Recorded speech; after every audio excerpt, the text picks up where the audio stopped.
Good evening, my fellow citizens. This government, as promised, has maintained the closest surveillance of the Soviet military buildup on the island of Cuba.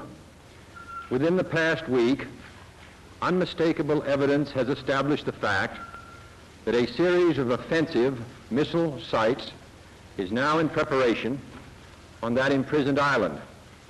The purpose of these bases can be none other than to provide a nuclear strike capability against the Western Hemisphere.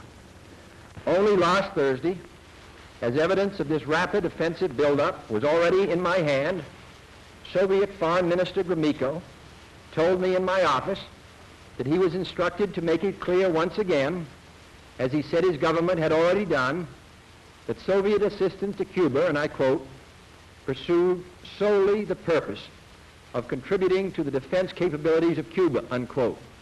That, and I quote him, training by Soviet specialists of Cuban nationals in handling defensive armaments was by no means offensive. And that if it were otherwise, Mr. Gromyko went on, the Soviet government would never become involved in rendering such assistance, unquote.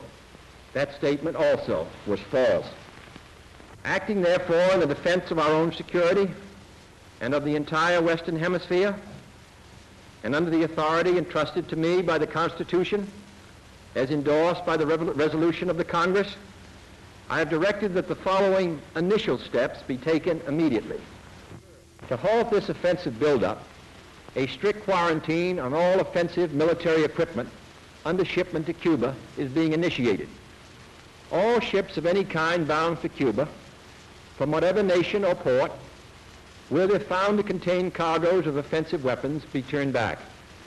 It shall be the policy of this nation to regard any nuclear missile launched from Cuba against any nation in the Western Hemisphere as an attack by the Soviet Union on the United States, requiring a full retaliatory response upon the Soviet Union. I call upon Chairman Khrushchev to halt and eliminate this clandestine, reckless, and provocative threat to world peace and to stable relations between our two nations. I call upon him further to abandon this course of world domination and to join in an historic effort to end the perilous arms race and to transform the history of man. Our goal is not the victory of might, but the vindication of right. Not peace at the expense of freedom, but both peace and freedom here in this hemisphere, and we hope around the world. God willing, that goal will be achieved.